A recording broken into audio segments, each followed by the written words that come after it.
How do you talk to customers? What's up, guys? My name is Phil. Welcome back to the Detailing Workshop. So in today's video, we're going to be talking about improving your confidence when talking to customers. Now, guys, when you're starting a detailing business, you're going to realize that it's not just about the physical. It's not just about the actual detailing work that you do on the vehicle.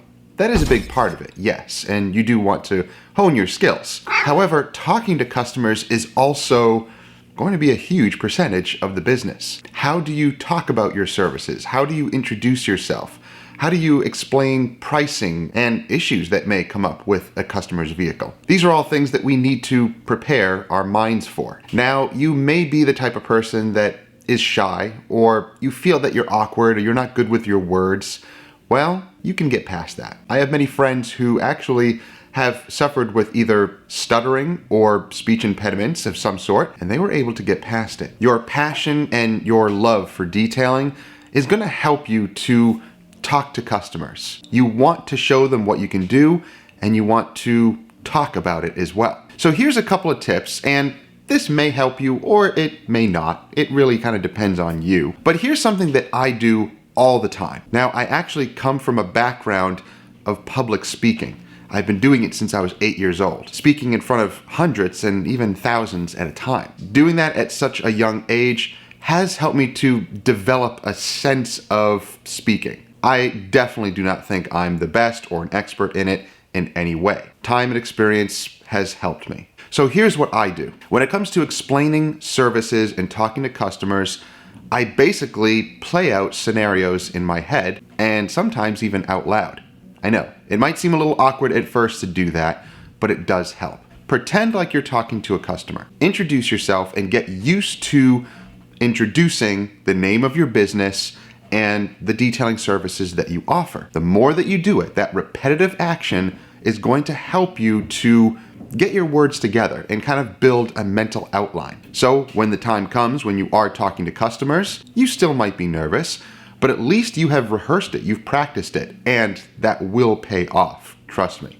Rehearsing things pays off. So you can practice talking to customers one-on-one and even coming up with scenarios like you messed something up on their vehicle or they're not happy with something. Then you have to learn how to talk to the customer in a professional way and explain what is happening. Same goes with talking to customers on the phone. Get used to talking on the phone and introducing yourself, and you will eventually come up with certain phrases that you're used to or that will explain things in a simple way for the customers to understand. For example, when I answer my phone, whether I'm on hours or off hours, it doesn't matter. I'm always going to answer my phone in the same way if it is an unknown number or not a friend or family. Hello, this is Phil with Miranda Detailing. How can I help you? That's how I answer it pretty much every single time. Sometimes I leave out the how can I help you part, but at least I'll introduce my name and the business. Get used to saying that and practice it. You can also build a mental outline of questions. Now, you're going to want to ask your customers questions when they ask about your services also. So there's going to be a conversation, there's going to be a give and take. I've actually had many customers call me and say, you're the only one who's explained their services to me. Everyone else just wants me to bring in the vehicle and get the job done without explaining anything. I'm a big believer in communication and explaining things logically and in a simplified way. Don't confuse them with all of the detailing jargon that you may be used to here on YouTube or on detailing forums or when talking to fellow detailers. There's a certain vocabulary that we use that we understand, but customers are not going to understand those things. So keep it simple. So here's an example. A customer wants to know what our full detail includes. So you're interested in our full detail. Great. So our full detail is called the diamond. That's going to cover all the bases inside and out. So when it comes to the exterior, it is going to receive a full wash. We're going to decon the paint, which means we use a clay bar or certain chemicals to remove grit, tar, anything that makes your paint gritty, and it will be nice and smooth. And then we either machine apply a wax or sealant, or depending on the condition of your paint, we can just use a nice spray sealant to lock in that shine and gloss and protect it for a couple of months. Now the interior is also going to be thoroughly cleaned. We make sure to vacuum and wipe down all surfaces, and we like to use our steam cleaner to clean and disinfect everything in the vehicle. Now if needed, if there are heavy stains, we will pull out the extractor, but it's only on a needed basis. We don't want to oversaturate carpets and seats because that's going to make longer dry times and it could introduce mold later on. So if absolutely necessary, we will pull out the extractor. But that will also include cleaning the door jambs, the trunk lid area, under the hood if you approve, the gas cap area. Of course, all the wheels and tires and wheel wells get flushed and cleaned out as well. So the diamond is one of our most popular full details. Now, if you do want extra polishing, we can provide that as an add-on. Or if you want interior protection, such as fabric and carpet protection, or leather and vinyl coatings, we can also add that on. That's how I talk to customers. Now, if they want coatings, if they want anything extra, then I'll explain those services to them. Or if they ask questions such as, what is a clay bar? I'll explain what that is in simple terms. And if they have any other questions, I answer them to the best of my ability. Have a conversation with the customer and try to be relaxed with them as well. Put them at ease. When you explain your services in a calm and professional manner, it's going to put them at ease. And hopefully you can begin a really nice relationship with that customer. That's what you want to build. In fact, good detailers don't just detail a vehicle once and never see the customer again. Sometimes that happens because the customer just wants a detail and then they're gone. We have many customers who want to build a relationship. They want to come back every few months or once a year, twice a year, and they want us to care for their vehicle. That is good customer service. Now let's talk about explaining your services a little bit too much. One can do that. Again, don't use all of the detailing vocabulary that we are used to a customer, unless they understand it, unless they know it.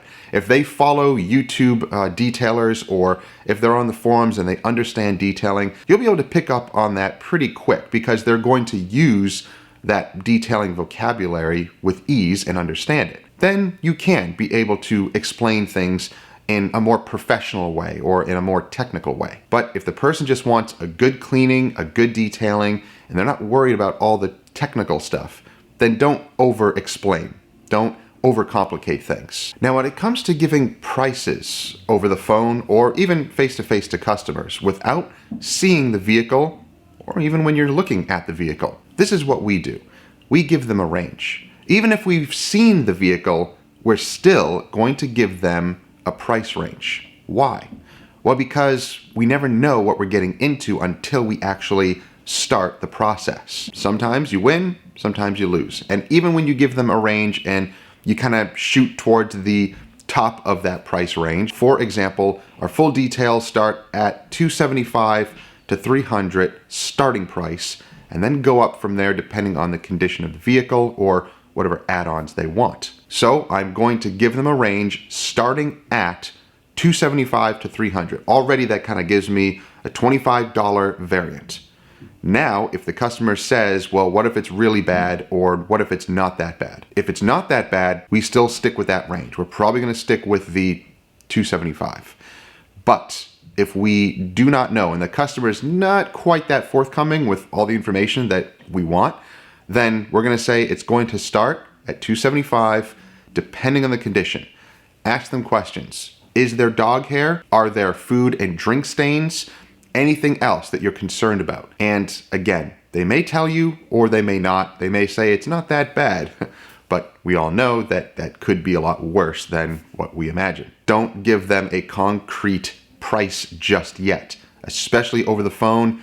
And even if you've seen it, still give them a range. I think that's just a safe way of going about it. If they're concerned about money, they may not even choose you anyway because they don't want to hear that. They want to hear a cheap price no matter what, and that's what they want. However, if they're going for quality, if they're searching for quality, and they don't care about the price that much, I mean, they don't want it hundreds of dollars above what they're hoping, but within reasonable parameters, then they're going to go with you. If you have explained things in a professional way, but in a simple way so that they can understand, and you have managed their expectations, That's another important one that we can talk about. When you look at a vehicle's interior, especially, because interiors can be tricky. When you look at fabric seats that may have lots of staining, after a couple of years of experience, you will understand what fabric seats will clean up nicely and what won't. Same goes with the carpets. And you'll be able to see certain stains that you already know in your mind are not going to come out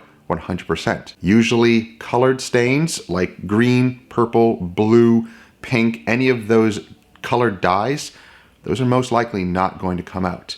Those have dyed into the carpets. And sometimes you have no idea how long they've been there, what they are, and sometimes the customer doesn't even know. Sometimes those colored stains do come right out, other times they don't. There's no way of knowing what that stain is. There's no way of knowing if it will come out completely. So when you see things like that, point them out to the customer if you are able to look at the vehicle beforehand. Point those things out, let the customer know those are colored stains, those may not come out. They may have been dyed into the fabric. Explain all those things beforehand, and you nitpick before you even touch the vehicle. That way you're managing their expectations so that they understand this is not going to come out perfect. There are some of those disaster details that you really have to look over the vehicle and let the customer know this is not going to come out perfect. We're going to shoot for 75, 80%, but if it comes out better, great. But if it doesn't, you have managed their expectations so that they're not thinking it's going to come out perfect like they see here on some of these YouTube disaster details. So talking to your customers like that, very important.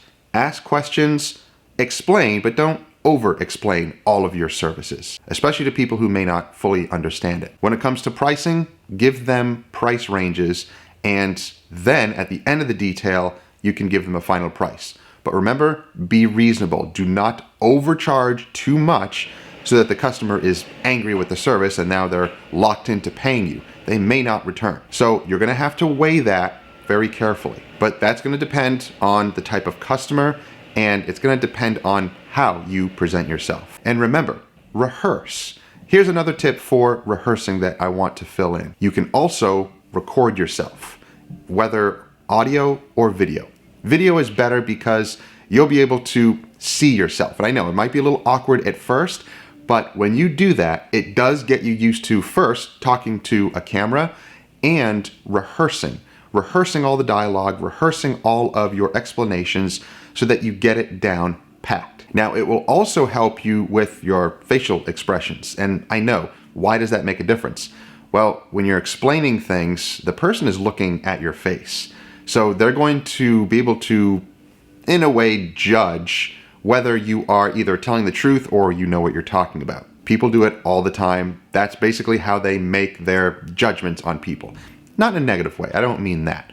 Everyone does it. We all read body language and facial expressions. That's just how humans are designed. So recording yourself like this is going to help you pick out little flaws in yourself that you see. Again, not in a negative way, just refining your customer service. It is going to help you. I still do it to this day, and I will actually look at certain recordings that I have recorded, even some of the bloopers and things, and I will make sure to next time refine my words, refine the way that I explain things, and even pick out little things like word whiskers. The words like, so. I say so a lot in my videos if you haven't noticed. Those are things that I kind of want to filter out and not say so much. I don't want filler words. I want to make sure that whatever I'm saying is going to be solid and it's going to make sense and it's going to be easy to understand. So I know this is a lot to take in, but I hope this can kind of help you begin that journey of building your confidence when talking to customers. It is going to get easier and easier. The more you do this, the years of experience that you build up, it's going to help you to explain your services and talk to customers in a professional way. So, see, I did it again. If you've enjoyed the video, and I hope you did, don't forget to subscribe and click that bell. That way you don't miss stuff. And we'll see you guys in the next one. Have a great week.